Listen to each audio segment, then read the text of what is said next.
दोस्तों नमस्कार। आज हम जात व्यवस्था के बारे में बात करेंगे।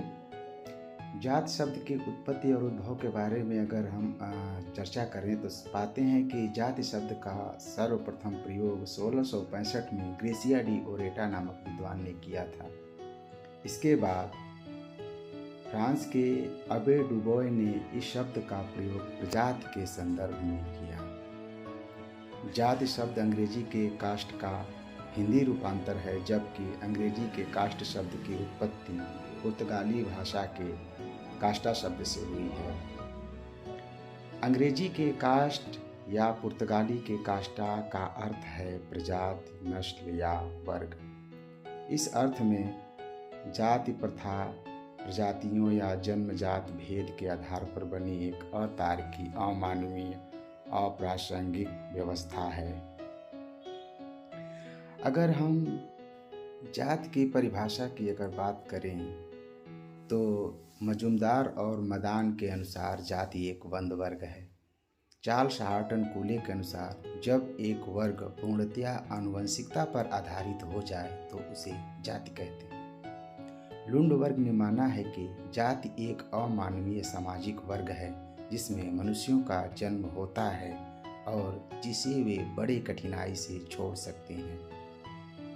बुगले ने जाति को शुद्धता और अशुद्धता के आधार पर परिभाषित किया है। हट्टन के अनुसार जाति वह व्यवस्था है जिसके अंतर्गत संपूर्ण समाज अनेक आत्मकेंद्रित तथा एक दूसरे से पृथक पृथक इकाइयों में विभाजित होता है।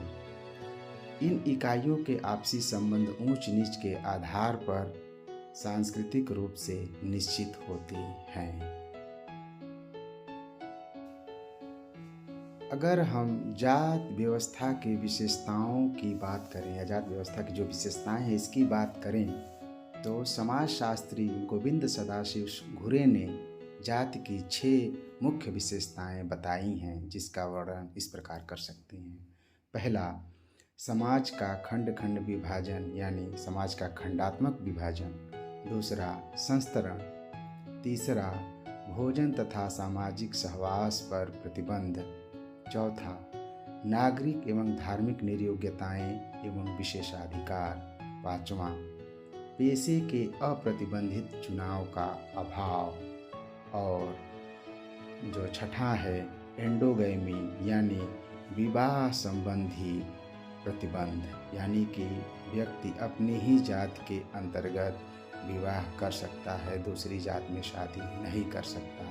यह विवाह एंडोगैमी का रूप है। अगर हम जाति और वर्ग में अंतर की बात करें कि जाति और वर्ग में क्या अंतर है, तो जाति आनुवंशिकता पर आधारित होती है जबकि वर्ग आनुवंशिकता पर आधारित नहीं होता है।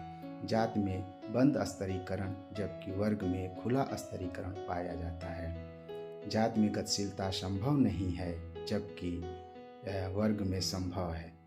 परंपरागत जाति में व्यवसाय संबंधी चुनाव संभव नहीं जबकि वर्ग में ऐसा संभव है। जाति जन्मजात विशेषता है जबकि वर्ग नहीं। जाति संस्तरण धार्मिक मान्यता पर आधारित है जबकि वर्ग संस्तरण आर्थिक व्यवस्था पर आधारित है। जाति सामाजिक असमानता पर आधारित है जबकि वर्ग आर्थिक असमानता पर आधारित। इस प्रकार हम जाति और वर्ग में अंतर को देख सकते हैं।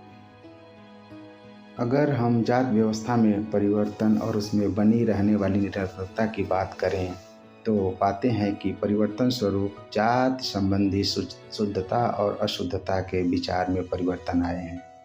छुआछूत पर प्रतिबंध से जातिगत सामाजिक दूरियों में कमी आई है। व्यवसायगत गतिशीलता बढ़ी है। खान पान एवं सामाजिक सहवास में वृद्धि हुई है। अंतरजातीय विवाहों का प्रचलन बढ़ा है। जात संबंधी नियम कमजोर होने से निम्न जातियों में आर्थिक गतिशीलता बढ़ी है। अगर इसमें निरंतरता की बात करें तो वैवाहिक मैट्रिमोनी या विवाह संबंधी विज्ञापन से, जैसे अपने ही जात के वर वधू की तलाश लोग करते हैं, उससे इसके विचारों में निरंतरता बनी हुई है। जाति का वर्ग में परिवर्तन होने के बावजूद भी जाति में वर्ग के जातिगत लक्षण दिखाई पड़ते हैं, और जाति आधारित जो संगठन है वो भी इसके कारण इसका महत्व बढ़ता जा रहा है, या उसमें जाति व्यवस्था निरंतरता बनी हुई है। यहाँ पे संदर्भ सूची दी गई है।